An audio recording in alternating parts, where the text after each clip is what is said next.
पौराणिक कथा राधा कृष्ण।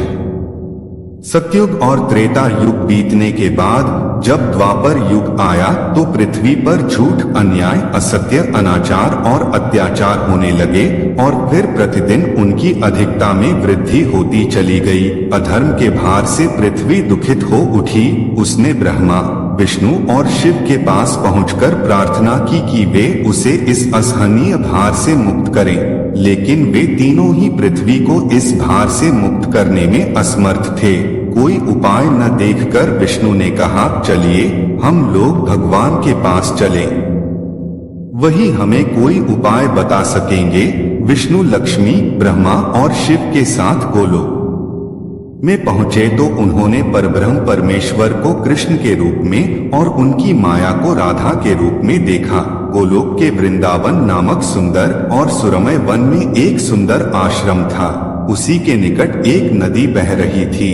विष्णु ने परब्रह्म परमेश्वर को पृथ्वी के दुख की गाथा सुनाई तो उन्होंने कहा, मैं पृथ्वी के दुख से परिचित हूँ। पृथ्वी को भार मुक्त करने के लिए शीघ्र ही मैं ब्रज में कृष्ण के रूप में अवतार लेने वाला हूँ। मैं वासुदेव की पत्नी देवकी के गर्भ से जन्म लूंगा और क्योंकि मैं अपनी माया से और मेरी माया मुझसे पृथक नहीं रह सकती, इसलिए मेरी माया राधा के रूप में बरसाने में वृषभानु गोप के घर में जन्म लेगी और उसके बाद मैं पृथ्वी को इस भार से मुक्ति दिलाने का प्रयास करूंगा। क्योंकि एक एक पापी का वध करना कठिन है, इसलिए मैं ऐसा उपाय करूंगा कि संसार के समस्त पापी स्वयं ही लड़भिड़ कर पृथ्वी को भारहीन बना दें। आप लोग निश्चिंत होकर अपने अपने को पधारिए और मेरे आदेशों को प्रतीक्षा कीजिए। विष्णु आदि देवताओं ने परमेश्वर को प्रणाम किया और अपने अपने लोक में आकर परमपिता के आदेश की प्रतीक्षा करने लगे। कुछ समय बाद ही याचारी और अनाचारी मथुरा नरेश कंस के कारागार में बंदी वासुदेव की पत्नी देवकी ने एक बालक को जन्म दिया। बालक के रूप में जन्म लेने से पूर्व ही भगवान ने उन्हें अपनी योजना बताते हुए आदेश दिया था कि वासुदेव जी उन्हें गोकुल में नंदगोप की पत्नी यशोदा के पास छोड़ आएं और उसी समय उनके गर्भ से जन्म लेने वाली कन्या को लाकर कंस के हवाले कर दें। वह कन्या मेरी योगमाया है। वासुदेव ने ऐसा ही किया और कृष्ण गोकुल में नंद गोप की पत्नी यशोदा की गोद में पलने लगे।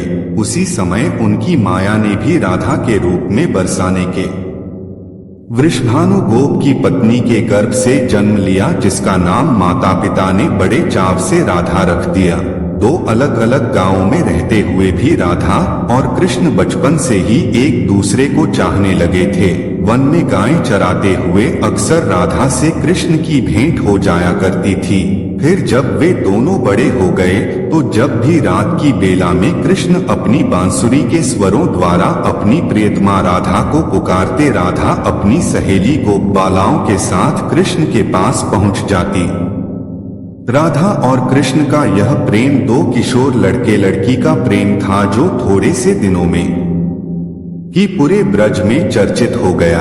नंद बाबा और यशोदा ने चाहा कि कृष्ण का विवाह राधा के साथ कर दिया जाए। उधर बरसाने में वृषभानु और उनकी पत्नी कलावती की भी यही इच्छा थी। एक शुभ दिन देखकर राधा और कृष्ण की सगाई कर दी गई।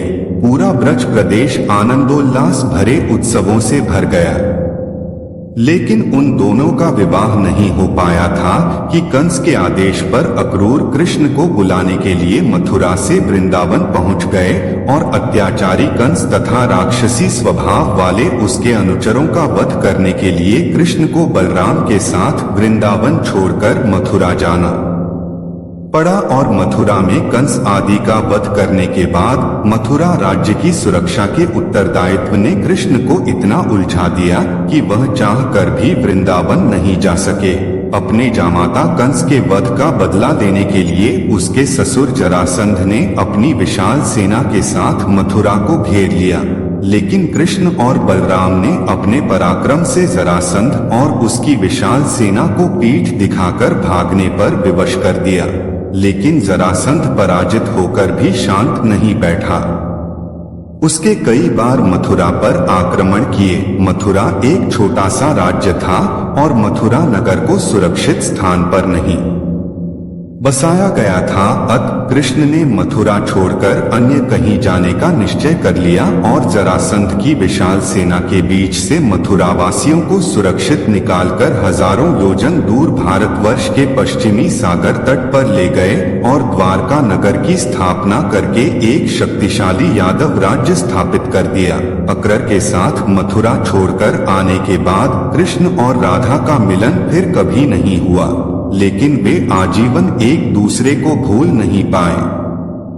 वैभव संपन्न द्वारका में अनेक सुंदर पत्नियों का प्यार पाकर भी वह राधा के प्यार को नहीं भूल पाए और संसार आज भी राधा कृष्ण के प्रेम को एक आदर्श प्रेम के महान तथा अमर प्रतीक के रूप में याद करता है।